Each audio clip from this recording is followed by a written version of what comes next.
ఒక్కసారి చిన్నప్పుడు Albert Einstein స్కూల్లో చాలా సైలెంట్గా ఉండేవాడు. టీచర్లు అతను చాలా స్లో అని అనుకునేవాడు. ఒకసారి అతని టీచర్ కూడా ఈ పిల్లవాడికి భవిష్యత్తు లేదు అని చెప్పారట. కానీ ఐన్స్టీన్ మాత్రం ఒక విషయం వదలలేదు, ఆసక్తి.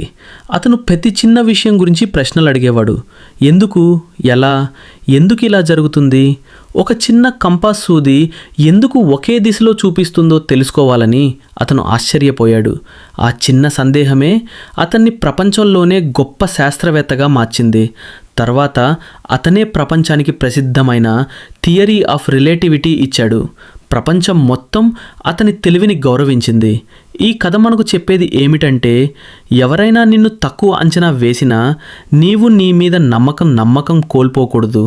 నీ ఆసక్తి, నీ కృషి, నీ పట్టుదల ఇవే నిన్ను గొప్పవాడిగా చేస్తాయి. ప్రశ్నలు అడుగు, నేర్చుకోవడం ఆపొద్దు. ఒకరోజు నువ్వే ప్రపంచాన్ని మార్చగలవు.